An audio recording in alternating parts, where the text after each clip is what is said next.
amid inevitable problems in the COVID-19 pandemic, public servants like Governor Bambi Emano have never neglected to give their sincere service for their people, that in these dreadful times they give their time to help and make sure that all Misamisnans are well secured. At the height of the COVID-19 pandemic, frontliners and medical workers played a major role in the sacrifices they are making despite the risk and threats it posed. In this regard, Governor Bambi Emano thanked all MOPH chiefs of hospitals of the 8 provincial hospitals during his message at the 94th weekly hosting of the flag-raising ceremony. Apart from that, Governor Bambi Emano also recognized the people of the province for their cooperation and coordination, which has resulted to good outcomes from all the stalls, complaints, and pleas of those in need. The success of the province, especially in the fight against COVID-19, was made possible through the leadership of Provincial Interagency Task Force Chief Dr. Jerry Kalingasan. Governor Bambi Emano, on the other hand, has never been happier that in the latter term of his leadership as the father of the province, he saw all the efforts of the medical doctors and staff to win against the current pandemic. Still on the same day, during the 13th flag-raising ceremony, Dr. Jerry Kalingasan gave an update about the new COVID cases here in Misamis Oriental and also tackled why others got infected while others are not. He discussed that there are 2 interesting reasons why some people are not infected with COVID-19, even if they have already been exposed to the coronavirus. These are the following. Family members who have high levels of T cells from previous cold infections are less likely to get infected with the virus. T cells are produced by the immune systems, and one of their jobs is to prevent one from getting the same colds again. B cells are all lymphocytes produced by the WBC that serve as the protective measure of the body, so once there is a virus or bacteria that enters the body, B cells therefore produce the antibodies that are used to attack invading bacteria, viruses, and toxins. To conclude on this part, Dr. Jerry Kalingasan urged everyone to get vaccinated and take their booster shots too. Moreover, the signing of job promotion papers took place in the 2nd floor of the Provincial Capitol Lobby for the 78 capital and MOPH personnel from different offices and municipalities under the PGMO. Because of such, all promoted employees rejoiced, for this meant a great help for them, thanking the very active Governor Bambi Emano who made it possible to reach their dreams. Additionally, the Department of Tourism Northern Mindanao, led by Regional Director Elaine May Onchuan, held the official opening of the Dive North Min photography exhibition at Lemketkay Center in this city. This event is a partnership with the provincial government of Misamis Oriental, led by Governor Bambi Emano, along with the municipalities belonging to the Hingog Bay Alliance and local dive stakeholders. The said photo exhibit features photographs taken by dive photographers who participated in the Misamis Oriental Dive Festival underwater photography contest, where it aims to promote the sustainable diving industry and environmental conservation of the province. At the same time, the awarding of the winners of the contest taking home prizes they were very grateful of. On behalf of Governor Bambi Emano, who strongly supported the DOT Region 10's initiative, the Provincial Tourism Officer Attorney Jeffrey Saclot gave a meaningful message to DOT Region 10, who have always supported the promotion of tourism and is a great support system to meet MISOR's goal on boosting ecotourism even more. This successful event is a sign that Misamis Oriental is a province with full of attractions, not only on land, but the beautiful underwater scenery that is now gradually being recognized due to Governor Bambi Emano's determinations to further develop his flagship program, which is tourism. Geneva Bandong, PIO. With the leadership of Governor Bambi Emano, many people benefited from his exemplary programs, resulting to better opportunities and a brighter future for the next generations. On Tuesday, February 8, 2022, the provincial government of Misamis Oriental, through the Provincial Agriculture Office, successfully held its 3 significant events, namely the launching of corn silage project, signing of Memorandum of Understanding for Cocoa Pallet Project, and turnover of tablets for the PAGROLING program. Held at the Misamis Oriental Provincial Agriculture and Development Complex, or MOPADC, in the municipality of Claveria, the said event was spearheaded by provincial agriculturist Mr. Jose Apollo Pacamalan in collaboration with partner agencies such as TA, NDA, BTI, FICO, NMFDC, and MINDA. Present during the event were provincial board members Frederick Waiku and Leonard Winstanley, Provincial Administrator Attorney Jocelyn Duod Mateo, Department of Agriculture Region 10 Regional Technical Director Ms. Carlota Madriaga, National Dairy Authority Project Development Officer Ms. Debbie Di San Miguel, Philippine Maize Federation Incorporated Officer, Engineer Roger Navarro, FICO Foundation CEO Mr. Edgardo Micayabas, and Asia Pacific Cocoa Pallet International Chief Commercial Officer Mr. Kiel Flores, along with the full force of Papsi Misor, wholeheartedly expressed their insurmountable joy for the vast opportunities open to them.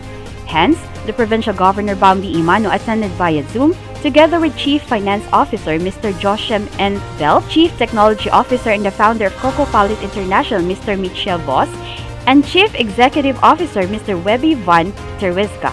The said projects ensure that the whole PGMO, with its partners and stakeholders, shall work hand in hand for the agri-fishery sector of the province of Misamis Oriental reach to greater heights and inclusive development on leading the local farmers and fisherfolks to have a better quality way of living. Congratulations, Gov, and hinaot-unta nga magpadayon gyud ang imong support sa agriculture and fisheries sector kay agriculturist si Gov Bambi. Kay gwapo gyud ang atong partnership sa pagkakaroon. On the same day, the Provincial Agriculture Office hosted another agricultural and fisheries PAPSI Misamis Oriental meeting at the same mentioned venue in Mopad C. Present during the meeting were Provincial Agriculturist Mr. Jose Apollo Pacamalan, Philippine Maize Federation Officer Engineer Roger Navarro, PAPSI Misor Chairman Mr. Mario James, and all the PAPSI municipal and city chairpersons. Frontlining the highlight of the said meeting on the promotion of uplifting all local farmers' lives on the potentialities for the dairy industry in Misamis Oriental, an open forum has been tackled with the presence of National Dairy Authority OIC Administrator Dr. Farrell Benjelix Magtoto.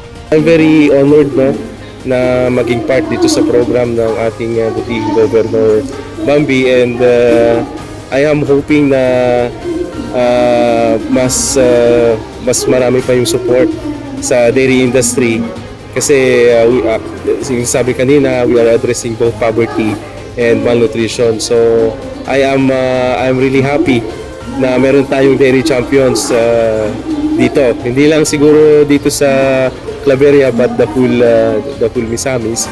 On the other hand, PAGRA also facilitated an orientation and training on efficient and effective use of the borrowed tablets, benefiting the farmer leaders around the province. The gadget will serve as a database for all their products to be input and then be marketed to potential buyers to secure valuable income returns. Dako kay ming nagpasalamat gid mi sa Ginoo no sa paghatag niya kanamo sa usa ka leader, buutan nga leaders kay in person of Governor Bambi Emano palangga ginamo na siya sir ang pagsuporta niya sa mga farmers. Dako kay nang tabang sa atong committee sa agriculture si board member Eric ko. Nagpasalamat gid kay sila ang nahimong angel para sa mga tao nga nanginahanglan sa tabang ayuda especially sa farmer sectors o sa fisherfolks. Furthermore, a mass rabies vaccination was conducted at Barangay Gasi and Barangay Liberty in the municipality of Laguindingan. In collaboration with the Provincial Veterinary Office, headed by its rabies vaccination team and Municipal Agriculture Office of Laguindingan, a total of 257 dogs and cats were vaccinated. The goal and purpose of conducting mass rabies vaccination is to promote all the pet dogs and cats from the rabies disease that can harm humans. James Salimbao, PIO. Various meetings were done on Wednesday to ensure that projects and requests shall be available benefiting the whole of Misamis Oriental. On Wednesday, with the investment and development plan among the municipalities and cities in the province of Misamis Oriental, Provincial Governor Bambi Emano, who is also the chairperson of Provincial Development Council, held its first quarter PDC meeting via Zoom teleconferencing. The meeting centered on the approval and endorsement to provincial board members on the Supplemental Annual Investment Programs 2022, number 2 for the construction of the Provincial Capital Compound, purchase of facilities, Provincial Commodities Investment Plan, Development Plan of the municipalities and cities, and the giving of emphasis on other development programs. Present in the meeting were PDC Head Secretariat Provincial Planning and Development Coordinator Mr. Stanley B. Oriente, Chairman of Provincial Agricultural and Fisheries Council Mr. Mario James, Provincial Administrator Attorney Jocelyn Laod Mateo, Chairman of Philippine Cooperative Central Fund Federation Mr. Mario Haraula, and Assistant Provincial Planning and Development Council Officer Engineer Ron R. Salva. Also, the provincial board members and representatives from various council members graced the event. Additionally, on Wednesday, the first quarter meeting for calendar year 2022 of the local school board of Misamis Oriental was held successfully via Zoom, spearheaded by the LSB committee, which is chaired by Governor GYVBE Bambi Emano. The executive members discussed and approved several funding requests of all LSB approved projects and the requests from various schools for the improvement of academic institutions in the province, giving access to quality education for all Misamis students. Danny Vertidazo of Shama Jr., PIO. Agriculture represents an important sector in the province economy, providing livelihood to a significant portion of the population. On Thursday last week, in lieu of Governor Bambi Emano's future agricultural project plans for the province, the good governor welcomed Mindanao Development Authority Secretary Maria Belen Mabel Sunga Acosta, together with Minda's workforce at the Misamis Oriental Provincial Agriculture and Development Complex. During their meaningful first meeting, Secretary Acosta toured the entire facility and expressed her support to the programs and projects of Minda and the provincial government started, just like the digitalization of the agri-fishery data or PAGRO-link. Further, after checking some of the coconut-based products, she expressed her interest to share the best practices of the province to other LGUs to spur livelihood activities across Mindanao. Thus, pledged to support the provincial government as she intends to further develop the agriculture industry in the province. This significant gathering ensures a promising future of the sector as the backbone of the province economy where Misamisnans invest. In another story, in celebration of the 15th Scholar Konibambi or IKNB anniversary with the theme Salamat sa 9, the IKNB office kicked off a pre-judging for the vlog and dance drama contest. 27 entries from participating IKNB chapters from the different municipalities including the East and the West Misamis Oriental Leaders for Transformation chapters were fairly and carefully assessed by the distinguished panel of judges. Winners will be announced on Monday, February 14, 2022. Still on this day, Governor Bambi Emano graced the State of Municipal Address of Claveria Mayor Miraluna Salvalion Abrugar, coined as Taho sa Katauhan, along with the celebration of the town's festival. In her statement, Mayor Abrugar emphasized that her passion to serve is patterned from Governor Bambi Emano's exemplary and transparent kind of leadership, thanking the good governor's immediate response to the needs of the people regardless of any political affiliations. Lastly, the Public Employment Service Officer PESO conducted the first batch of orientation to the respective managers and recruitment officers in selected establishments in Cagayan de Oro City on the PESO Misor website, a newly developed online system fully managed by PESO for employers and job seekers to address the manpower needs as well as cast wider options for local employment opportunities. Employment facilitation is among Governor Bambi Emano's paramount desire for continuous improvement and efficient delivery of the services in the provincial government of Misamis Oriental. Raymark Simania, PIO. There's never been a day that Governor Bambi Emano forgets to prioritize the well-being of all Misamisnans, made realized through the fulfillment of the never-ending projects and necessities for them. On Friday, February 11, 2022, coupled with vision and action, another set of projects were successfully turned over through the Barangay Empowerment Program of Governor Bambi Emano, spearheaded by the Office of the Barangay Infrastructure Project. The completion of projects, namely fencing of covered court at Barangay Rosario and the construction of Bausi Building at Barangay Santa Ana, both places in the municipality of Tagaluan, happened at ease and caused the celebration both by the PGMO and especially of the locals in the said communities. This fulfillment is worth almost 2 million peso project cost. Since his term in public service, Governor Bambi Emano has always made sure that programs and services won't be hampered and there will be a liberating voice among the LGUs towards the grassroots. Dako na akong pagpasalamat kang Governor Bambi Emano sa mga project nga gihatod niya dinhi sa among barangay o akong mga kauban nga mga katawhan, labi na dinhi sa Barangay Rosario nalipay sila dako tungod sa dakong paglambo sa Barangay Rosario tungod sa mga proyekto nga giayuda ni Governor Bambi Emano. Daghang salamat, Gob.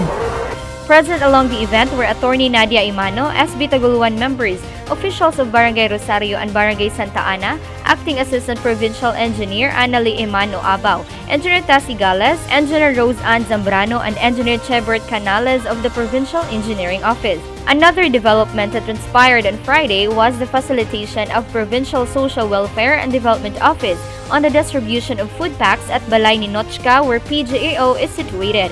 With this, 400 food packs and 402 pieces of 600 liters of water were handed over to the barangay captains of the 10 barangays in the municipality of Taguluan, of which these barangay captains will then distribute the said aid to their constituents who are considered affected individuals and families from the recent Typhoon Udet who benefited from the heartfelt generosity of Philippine Amusement and Gaming Corporation or PAGCOR, who provided aid to cater to their immediate needs, especially on food supply.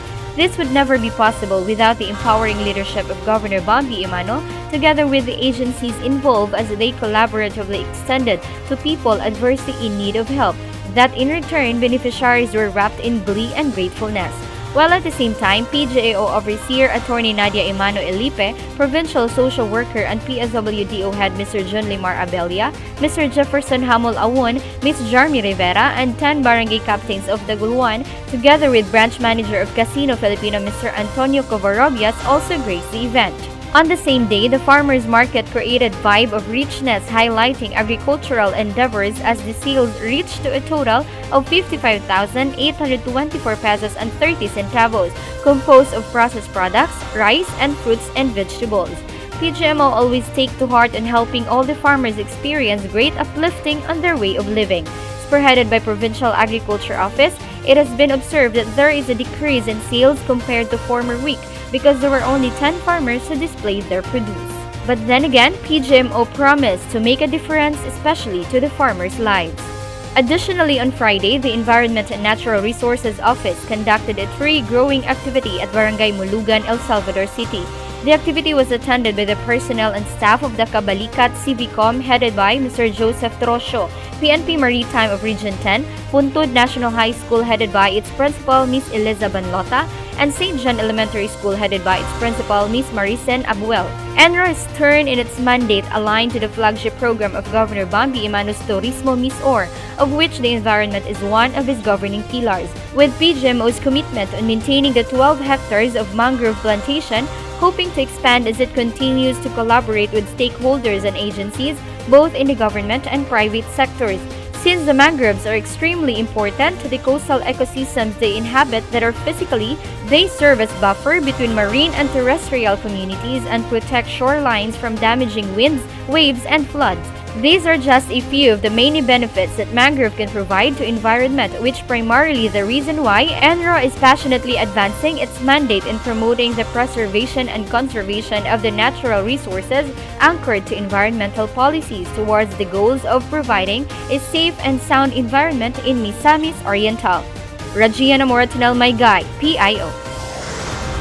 Throughout the week, the dedicated offices with all the diligent employees of the provincial government of Misamis Oriental, led by Governor Bambi Emano, continue to give the best services that they can offer to every Misamisnon around the province. The Provincial Population Office, headed by Andrew L. Gapos, continued its capacity building in education, communication, and advocacy, conducting trainings and orientations to selected barangay-based volunteers and providing them with annual honorario or meal allowance of 1,000 pesos per barangay population volunteer.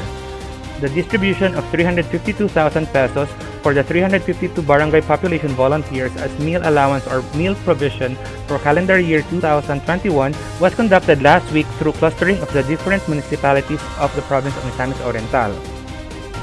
Moreover, in response to the request of Mayor Meraluna Abrogar of the municipality of Claveria, the Provincial Health Office, with the assistance of the Human Resource Management Office, in coordination with the Municipal Social Welfare and Development of Claveria, conducted psychosocial interventions to the victims and families of the tragic vehicular accident last January 12, 2022 in Bagaay, Barangay Baliwagan, Balingasag. The team went to Sitio Impakibel in Barangay Apos-Kahoy, Claveria last Tuesday, February 8, 2022. 48 people underwent psychosocial intervention, which included 16 children. The expanded program on immunization of the Provincial Health Office was able to distribute 2,741 vaccines to the different local government units of the province. This comprises 180 doses of AstraZeneca, 576 doses of Pfizer, 210 doses of Moderna, 35 doses of Janssen, and 600 doses of Sinovac. Meanwhile, the COVID-19 surveillance team was able to swab 29 patients and 8 patients underwent rapid antigen tests.